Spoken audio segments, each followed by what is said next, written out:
तो उसने ये टैचू मेरे मतलब ये जो है ये टैचू जब वो मुझे चाइना ले गई थी अपने साथ अपने फैमिली वालों को मिलाने के लिए, तो उसके फैमिली वालों ने बोला था उसके गांव में कि सीवा मतलब होप, सीवा का इंग्लिश में मतलब होता है होप, और चाइनीज में सीवा बोलते हैं उसको, उसका मतलब होता है होप। तो ये टैचू मुझे उसके गांव के अंदर उसने गुदवाया था। ये बहुत ही पुराना है। ये वाला टैचू सबसे पुराना ये है। ये मैंने 2000 में गुदवाया था ये वाला। जब तुम लोगों को मादर चौदह को टैचू क्या होता है उसका नॉलेज भी नहीं था, तब तुम्हारे बाप ने ये टैचू गुदवा दिया था। बहन चो, तुम लोग ये समझते हो कि पनौड़ी भोसड़ी वालों मैं तो ये बकचोदी करता रहता हूं, वरना चलो भाई छोड़ो बहन चो, तुम लोगों को साले गरीब हरामी लोग, तुम लोगों को क्या ही बताना।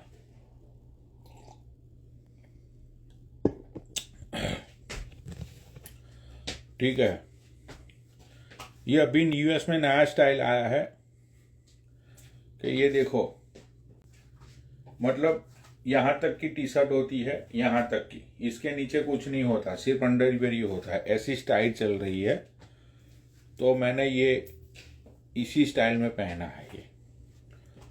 बस अब चप्पल पहनूंगा और निकल लूंगा। हाँ, थोड़ा आज ये तो भूल ही गया।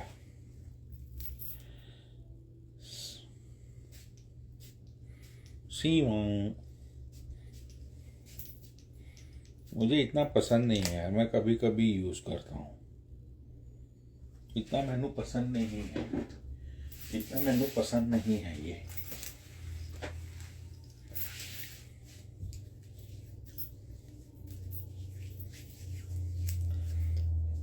इतना मैनू ये पसंद नहीं है। हाँ, तो भाई ऐसे ही हमेशा मेरी जिंदगी रंगीन रही। रतन टाटा के बारे में कुछ बताओ भाई। देखो, मैं ही इज़ अ लेजेंड, उनके बारे में कुछ तुम लोगों को बताऊंगा। जितना भी बताऊंगा उतना कम है उनके लिए। उनके लिए एक ही चीज़ में बोलूँगा कि भाई ऐसा बिजनेसमैन अब पूरी दुनिया में नहीं होगा। राइट भाई, सोचो, मैं तुम्हें एक वाक्य बताता हूँ मेरी जिंदगी का। ये सच बोल रहा हूँ मैं, इसमें कोई बकचोदी नहीं है भाई। लाइव को शेयर करो, मेरी खुद की जिंदगी का वाक्य है रतन टाटा के साथ, तो ये मैं शेयर कर रहा हूँ। ठीक है, और इसमें कोई बकचोदी नहीं है, क्योंकि भाई यार ही इज़ लेजेंड। मैंने हमेशा उनको अपना गुरु माना। मैंने हमेशा उनको एक ऐसे बिजनेसमैन की तरह देखा कि जो बिजनेस के नंबर नहीं, जो बंदा पब्लिक और देश के बारे में उसने सोचा, ऐसा एक बिजनेसमैन जिसने मतलब अरबों खरबों डॉलर दान मतलब इंडिया को सपोर्ट के लिए दे दिए। एक ऐसा बिजनेसमैन जो पहली बार, मतलब पहली बार तो नहीं बोलूंगा मैं, जब वो बंदा जर्मनी गया था और उस टाइम पे जर्मनी का जो ये वॉक्स सॉरी नॉट वॉक्स वैगन, ये लैंड रोवर और ये जागवा, उसका जो ओनर था उसने ऐसा बोल दिया था रतन टाटा को कि भाई तुम्हारे इंजीनियर कितने घटिया है, तुम्हें गाड़ी बनाने का कुछ नॉलेज ही नहीं है। जब तुम्हें गाड़ी बनाना आता नहीं है तो तुम क्यों मतलब गाड़ी बनाते हो। उस बंदे ने रतन टाटा को ऐसा बोला था। वही रतन टाटा 2008 में 2.3 बिलियन में उन्होंने बहन के लंड से लैंड रोवर भी ले ली और जागवार भी ले ली। सोचो, मेरा वाक्य मैं बताता हूं, बहुत सारे लोगों को पता नहीं होगा, यहां पे मैं बताता हूं। आज जब नैनो का आविष्कार हुआ इंडिया में, भाई मैं ये है ना, मैं भगवान की कसम इसलिए नहीं खा रहा कि कोई मैं भगवान में बिलीव नहीं करता हूं। भाई मेरी मम्मी की कसम खा के मैं बोल रहा हूं, ये 100% कतई ऐसा वाक्य है जो मेरे साथ हुआ था। आप लोग भी मान जाओगे। जब टाटा नैनो लॉन्च हुई इंडिया के अंदर, उसी टाइम पे, सेम टाइम पे मेरा एमबीए खत्म हुआ था। सेम टाइम पे जब टाटा नैनो लॉन्च हुई और मेरा एमबीए साथ साथ में खत्म हुआ, तो एमबीए खत्म होने के बाद जो कैंपस इंटरव्यू आते हैं अच्छी अच्छी कॉलेजों में, तो वो कैंपस इंटरव्यू में मैं सिलेक्ट हुआ था जिंदाल पाइप्स में, जो दिल्ली की कंपनी है जिंदाल पाइप्स, राइट। उसकी ओनर बहुत ही एक बुढ़ी लेडी है, जिंदाल पाइप्स की जो ओनर है उसकी बात कर रहा हूं। उसके अंदर मैं सिलेक्ट हुआ था, क्योंकि अगर मैं उसमें काम करने के लिए जाता तो मुझे दिल्ली जाना पड़ता, तो मैं दिल्ली नहीं गया, क्योंकि मेरी जो दादी है वो अकेली थी और मेरी पढ़ाई खत्म हो चुकी थी। उसके बाद जब वो कंपनी को मैंने ना बोल दिया, उसके बाद जब टाटा नैनो लॉन्च हुई, टाटा वाले कैंपस इंटरव्यू में निकले, क्योंकि उनको टाटा नैनो को गुजरात में प्रमोट करना था। तो उस टाइम पे इंटरव्यू था। इंटरव्यू में मैं एज ए एचआर समझ लो, या तो तुम लोग ये समझ लो कि एज अ फाइनेंस, या तो फिर तुम ये समझ लो एज अ मार्केटिंग। भाई मैं सिलेक्ट हुआ गुजरात से। सबसे पहले मेरा टास्क ये था कि जो नॉर्थ गुजरात था, नॉर्थ गुजरात में आता है अहमदाबाद, आता है नॉर्थ गुजरात में सबसे पहले आता है बड़ी सिटी जो बोलते हैं, वो आता है अहमदाबाद मतलब जो गुजरात का हब है। तो अहमदाबाद से लेके एंड ऑफ द, जहां से राजस्थान की बॉर्डर लगती है आबू, वहां तक का जो जितना भी एरिया था वो पूरा मुझे हैंड ओवर किया गया। ठीक है भाई, टाटा नैनो चैलेंजिंग टास्क ये था, अहमदाबाद के अंदर 2-3 टाटा नैनो सेल हुई थी, लेकिन वो गाड़ियों के अंदर है ना आग लग गई थी। शायद जो लोग, मतलब मैं ये बहुत टाइम पहले की बात कर रहा हूँ, मैं ये बात कर रहा हूँ 2011-12 की मैं ये बात कर रहा हूँ। जो लोगों को टाटा नैनो का पता होगा ना, उन लोगों को पता होगा कि जब टाटा नैनो लॉन्च हुई, तो लॉन्च होने के बाद बहुत सारी जगह पे ऐसा हादसा हुआ था कि टाटा नैनो के अंदर आग लग गई थी। बहुत सारे लोगों को पता होगा, जो नॉलेज वाले लोग हैं, जिन लोगों को पता है कि मैं बहन जो सच बोल रहा हूँ, उन लोगों को पता होगा। बाकी जो फालतू के लोग बैठे हुए हैं, जो माँ बाप की मुँह की रोटियां तोड़ते हैं, जिनको बहन चोद कोई स्किल ही नहीं है जिंदगी में, उन लोगों को नहीं पता होगा ये सारी चीजें।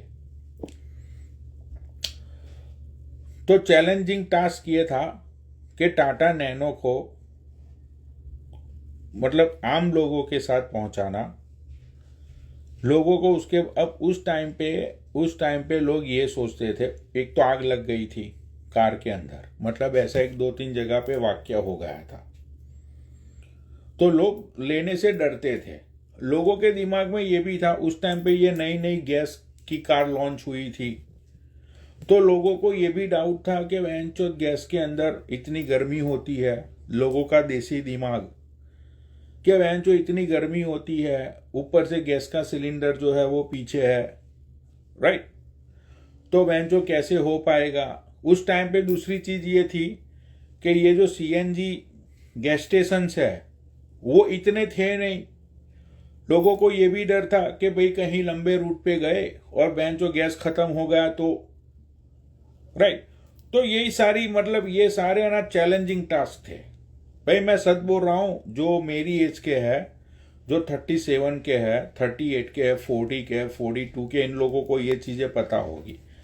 जो आजकल के लौंडे लवाड़े बैठे हुए हैं ना, 20-20, 22 साल के, 24 साल के, उनको लौड़ा भी पता नहीं होगा इन सारी चीजों के लिए। इंडिया में जब सीएनजी आया, तुम लोगों को साथ कोई आइडिया ही नहीं है। सीएनजी डलवाने के लिए सीएनजी गैस स्टेशनों के ऊपर रात से लाइनें लग जाती थी। ये लाइन है ना, मैंने मेरी औखन से देखी हुई है। ये लाइन मैंने मेरी औखन से देखी हुई है। उसी टाइम पे लॉन्च हुई थी सीएनजी ऑटो रिक्शा, शायद तुम लोगों को पता होगा। उसी टाइम पे, उसी दौर में जो येलो कलर की ऑटो रिक्शा आती है वो इंडिया में लॉन्च हुई। उसके साथ साथ इंडिया में सीएनजी लोग ट्रांसफर करवाते थे गैस किट। जैसे कि वैगन आर के अंदर वो पीछे की जो आता था ना, तुम्हारा पीछे का जो डेकी आती थी, उसके अंदर लोग सीएनजी का वो डलवाते थे, बड़ा बॉटल्स, ज्यादा एवरेज पेट्रोल की बचत हो इसीलिए। अब आउटलेट्स इतने थे नहीं सीएनजी के वैन चोद जैसे गए ऐसे तुम्हारा काम हो गया, ऐसा नहीं होता था। आउटलेट्स बहुत ही कम थे सीएनजी के। अब उसी टाइम पे ये वैन जो सीएनजी ऑटो रिक्शा इंडिया में लॉन्च हुई, राइट। जो दिहाड़ी वाले हैं, जो ऑटो रिक्शा है, उन लोगों को उसमें मुनाफा दिखाई दिया। रिक्शा अच्छी है वो ऑटो रिक्शा, नो आवाज, बेंचो, अच्छी अच्छी चीजें उस दौर में लॉन्च हुई। तो सबसे चैलेंजिंग टास्क ये था कि बहनचो लोगों को उसके बारे में नॉलेज देना। ऊपर से गांवटी लोग बहनचो, राइट, गांवटी लोग, गुजरात के गांव में है ना बहुत पैसा है भाई। गुजरात के जो गांव है ना, they people have mad money. मैं सच बोल रहा हूं ये चीज। गुजरात के जो गांव है, they people have mad money, लेकिन उन लोगों के पास नॉलेज नहीं है, राइट। मैं एक वाक्य बताता हूं। जब ये काम मैंने, मतलब जॉब ही थी यार, मैं क्यों झूठ बोलूं, जॉब ही थी मेरी ये, राइट। जो नॉर्थ गुजरात का जब मुझे टास्क मिला तो मतलब पूरे गुजरात का, पूरे गुजरात का, राइट, पूरे, पहले north India, sorry not north India, north Gujarat का मुझे दिया। और उसके बाद नॉर्थ गुजरात के बाद मतलब कि ऑलमोस्ट यही प्लानिंग था कि पूरे गुजरात को मैं हैंड ओवर करता टाटा नैनो के लिए, राइट। भाई इतने लड़के मैंने इतने लड़के हायर किए थे जो बहनचो 10th में पढ़ते थे ना लड़के, समर वेकेशन में, उन लोगों तक मैंने हायर किया था। मेरा सिर्फ ये टारगेट था कि कोई कार ले या ना ले, डजंट मैटर। मुझे दिल से ऐसा नहीं था कि भाई मैं हजारों की कार सेल कर दूं, राइट, पूरे गुजरात में, मतलब एक बेंचो मुझे अच्छी सैलरी मिले। मैंने क्या किया, मुझे पैसे भी अच्छे मिल रहे थे। मैंने ये किया, उस टाइम पे इंटरनेट का इतना जमाना नहीं था, शायद यूट्यूब भी उस टाइम पे नया नया आया था। यूट्यूब उस टाइम पे नया नया आया था।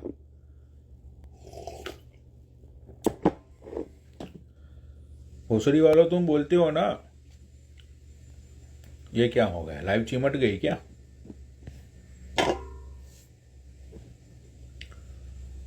उस टाइम पे मैंने क्या किया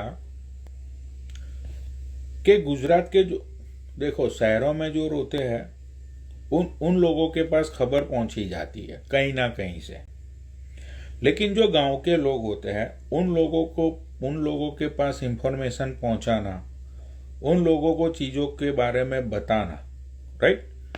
कोई ले या ना ले, मेरा वैसा कोई टारगेट नहीं था कि कोई ले ही ले। मेरा सिर्फ ये टारगेट था कि ये जो चीज़ आई है ना उसका सिर्फ गांव में भी लोगों को नॉलेज मिले, गांव में भी लोगों को पता चले कि बहनचोद अब ऐसे भी आविष्कार होने लगे हैं, ऐसी भी चीजें आने लगी है जो बहनचोद मतलब गैस पे चलती है, जिसकी प्राइस बहनचोद सिर्फ 1 लाख रुपया है।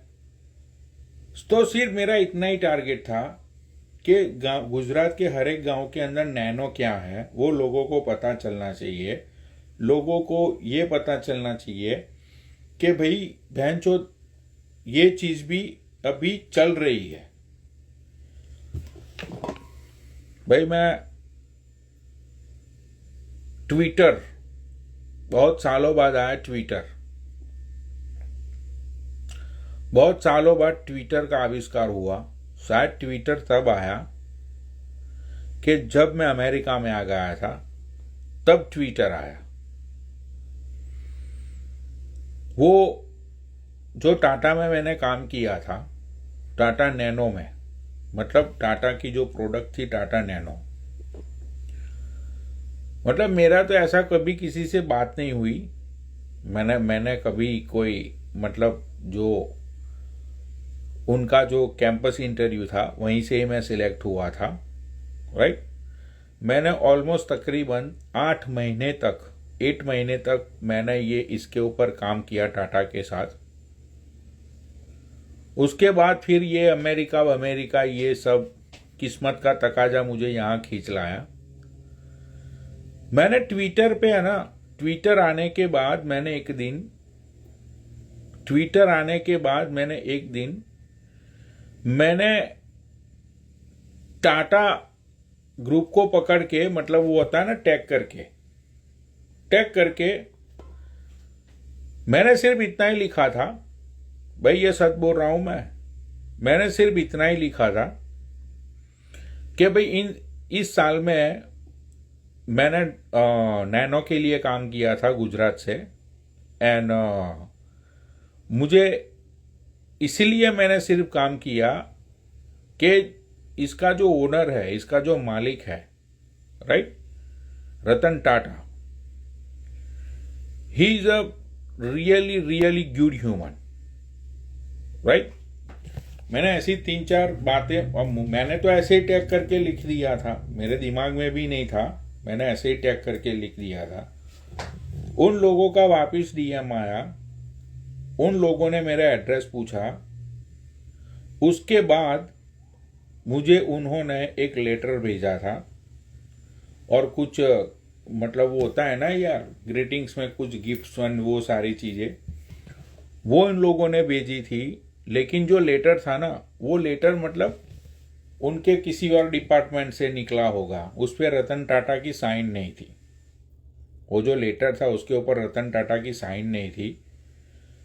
तो ये चीज है कि दैट्स वाई भाई उस बंदे के लिए है ना, आज पूरा इंडिया, जिन लोगों को उसके बारे में पता है, he is a real human, right.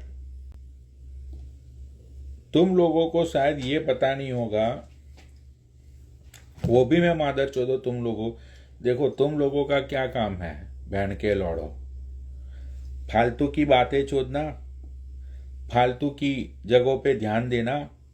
तुम लोगों को भाई तुम है ना, तुम लोग जिंदगी में कुछ नहीं कर पाओगे। मैं तुम्हें लिख के देता हूं मैं। तुम लोग दीपक कलाल को चूतिया बोलते हो, तुम लोग मुझे चूतिया बोलते हो, भोसड़ी वालों, तुम लोग खुद देखो अभी तुम लोग कहां पे बैठे हो, दीपक कलाल कहां पे है, मैं कहां पे हूं। तुम लोग दीपक को चूतिया बोलते हो, गंडवा बोलते हो, बहनचोद बकचोद बोलते हो, मुझे भी तुम लोग बेंचोद बकचोद बोलते हो, चूतिया बोलते हो। भाई देख लो मैं कहाँ पे हूँ, वो कहाँ पे और तुम लोग कहाँ पे हो। समझे बहन के लंड। अब तुम लोगों को एक दूसरी चीज बताता हूं मैं, क्योंकि मुझे लगा कि बहुत सारे अच्छे लोग भी जो बैठे हुए हैं उन लोगों को जानने में दिलचस्पी है। बताता हूं मैं तुम लोगों को, रुक जाओ। एक ऐसी चीज बताऊंगा जीआरडी टाटा के बारे में, यहां पे जो जितने लोग बैठे हुए हैं ना उनको भी नहीं पता होगी ये चीज। मैं गारंटी के साथ कहता हूं, उसके बाद तुम गूगल करोगे ना तुम्हें पता चल जाएगा कि भाई आज सोचो वो बंदा he is billionaire right, but ऐसा तो था नहीं कि दुनिया के जितने भी अमीर हैं वो अमीर के अंदर उनका नाम था। भाई 3400 करोड़ क्या होता है? 3400 करोड़ क्या होता है? जो शाहरुख खान 5000 करोड़ का मालिक है, विराट कोहली खुद जो 400-500 करोड़ का मालिक है। 3400 करोड़ क्या होता है? और शाहरुख खान ने जो 5000-6000 करोड़ बनाए वो तो उसने अपने बहुत ही एक छोटे, मतलब चलो 20-30-24-25 साल का होगा शाहरुख, और वो आया था बॉलीवुड में। अब भी वो 60 का हो जाएगा। भाई वो बंदे ने तो 40 ईयर्स में 5000 करोड़ बना लिए। ठीक है, ये रतन टाटा, उन लोगों का कॉटन का बिजनेस था। उनके पापा मतलब उनके दादा के दादा, उनका कॉटन का बिजनेस था। 1842 में।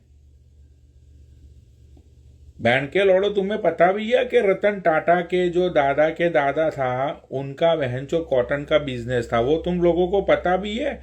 बस निकल पड़े रतन टाटा, बस बहन के लोड़ो, बस कुछ पता नहीं है, कुछ भी नहीं है, बस कैसे ही निकल पड़े बहन के लोड़ो तुम लोग। भाई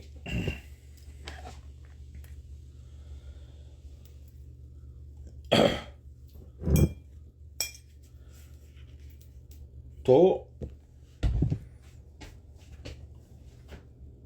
आज सच्चाई ये है कि सब लोगों को उनके लिए इसीलिए इतना दुख हो रहा है कि भाई बंदा जितना अपने लिए नहीं जिया ना, वो दूसरों के लिए जिया, अपनी कंट्री के लिए जिया, अपने लोगों के लिए जिया। क्योंकि तुम सब लोग भैंड के रंडी के बच्चे हो,